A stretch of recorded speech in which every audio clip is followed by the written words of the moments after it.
आपकी पोस्ट पे 10,000 लाइक्स हैं। आपके इंस्टाग्राम हैंडल की रीच बहुत अमेजिंग है, बहुत सारे फॉलोअर्स आ रहे हैं, लेकिन बिजनेस के लिए सेल्स और रेवेन्यू जनरेट नहीं हो रहे। इसका मतलब है आप वैनिटी मैट्रिक्स पे फोकस कर रहे हैं रादर देन बिजनेस मैट्रिक्स। और आज की वीडियो आपको यही डिफरेंशिएट करने में हेल्प आउट करेगी कि वैनिटी मैट्रिक्स क्या होते हैं और एक्शनेबल मैट्रिक्स क्या होते हैं एक डिजिटल मार्केटर के लिए, ताकि वो आपके ब्रांड की परफॉर्मेंस को इम्प्रूव कर सकें। अस्सलाम वालेकुम, मेरा नाम शाह वजाहत है। मैं हर महीने 100,000 यूएस डॉलर्स तक का एड स्पेंड बजट यूज़ कर रहा होता हूँ अपने एम्प्लॉयर और क्लाइंट्स के बिजनेस को स्केल करने के लिए। लाइक्स, व्यूज़, इम्प्रेशंस ने आज तक किसी का बिजनेस ग्रो करके नहीं दिया है। वैनिटी मैट्रिक्स उन मेजरेबल मैट्रिक्स का नाम है जो कि दिखने में बहुत ज़्यादा अच्छे लगते हैं, जो कि ग्रोथ आपकी नज़र में रिप्रेजेंट भी कर रहे होते हैं, लेकिन उसकी वजह से बिज़नेस के रेवेन्यू के ऊपर कोई इम्पैक्ट नहीं होता और उन मैट्रिक्स की बिना पे आप एक अच्छे एक्शनेबल डिसीजंस मेक नहीं कर सकते जिससे बिज़नेस को ग्रोथ मिले।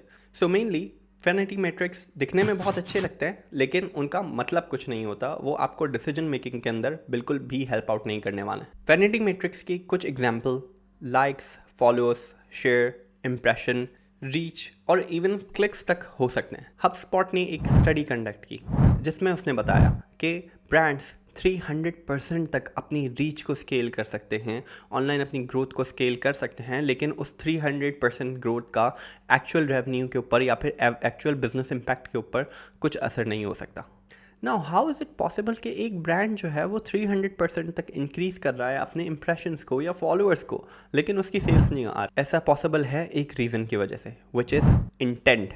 जब आप जिस ऑडियंस को टारगेट कर रहे हैं उसका इंटेंट आपका प्रोडक्ट परचेस करना नहीं है या कन्वर्ट होना नहीं है, ऐसे लोग आपके ब्रांड से रिलेटेड इंटरेस्टेड तो हैं लेकिन वो आपसे ख़रीद नहीं रहे, तो ऐसी ऑडियंस को गैदर करना आपके लिए बहुत मीनिंगलेस सा साबित हो सकता है। Now on the other hand, actionable matrix क्या होते हैं? एक्शनेबल मैट्रिक्स तमाम वो मेजरेबल मैट्रिक्स होंगे जो डायरेक्टली रेवेन्यू से कनेक्टेड हों, जिनको देख के, जिनकी बेसिस पे आप जो भी डिसीजंस मेक करने वाले हैं अपने एड्स के अंदर चेंजेस का, वो डायरेक्टली रिजल्ट करे रेवेन्यूज़ के ऊपर impact, positive or negative. Some popular examples of actionable metrics are cost per click, click-through rate, cost per acquisition, lifetime value and return on ad spend. ये 5 बहुत common forms of actionable matrix हैं जिनको देखते हुए आप decisions make कर सकते हैं और अपने डिसीजंस के अंदर डिफरेंस भी रख सकते हैं।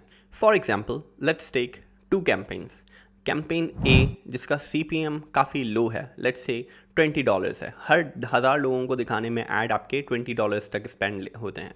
एंड कैंपेन बी जिसका CPM जो है वो $50 है, इसका मतलब है हर 1,000 लोगों को अपना ऐड दिखाने के लिए आपको $50 तक स्पेंड करने होंगे। अब देखने के हिसाब से कैंपेन ए जो है, जो कि सिर्फ $20 में 1,000 लोगों के सामने ऐड को प्लेस कर रही है, बहुत अच्छी लगती है। इसके अंदर थोड़ी सी चले इन्फॉर्मेशन और ऐड कर देते हैं।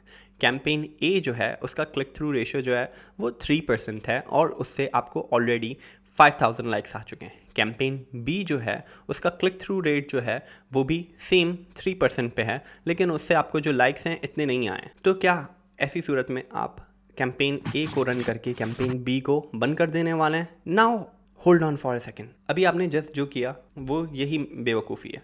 आपने वैनिटी मैट्रिक्स की बिना पे एक कैंपेन को प्रेफरेंस दी as compared to second campaign. अब हमारे लिए इंपॉर्टेंट ये है कि रिगार्डलेस एक कैंपेन का CPM हाई है और रिगार्डलेस दूसरी कैंपेन का CPM लो है, इससे भी कोई फ़र्क नहीं पड़ता कि कैंपेन ए ने ज़्यादा लाइक्स जनरेट किए हैं और कैंपेन बी ने कम लाइक्स जनरेट किए हैं। मुझे जाके देखना है कि कन्वर्जन्स कितनी आई हैं, कितने लोगों ने ऐड टू कार्ट किया और चेकआउट कंप्लीट किया, या फिर कितने लोगों ने एक्चुअल लीड जनरेट की और उन लीड्स की जो क्वालिटी है वो क्या है। अगर कैंपेन ए जो कि चीप रीजन्स में टारगेट कर रही है या फिर जो कि जिसकी टारगेटिंग जो है वो बहुत ब्रॉड है, ऐसे लोगों को जाहिर सी बात है कि फेसबुक या गूगल सस्ते दामों में आपका ऐड दिखा सकता है, इसीलिए ज़्यादा लोग आपके ऐड की तरफ अट्रैक्ट हो रहे हैं। उसमें से काफ़ी लोग आपके उसके ऊपर इंगेज भी कर रहे हैं, लाइक भी कर रहे हैं, लेकिन it does not translate into a warm lead, into an add to cart, into conversions. लेकिन कैंपेन बी जो है वो ऐसे रिच एरियाज़ को टारगेट कर रही है जो कि बिजनेस ओनर्स हैंगे या फिर जिनके पास एक्चुअल में पैसे हैंगे आपके प्रोडक्ट को ख़रीद करने के लिए।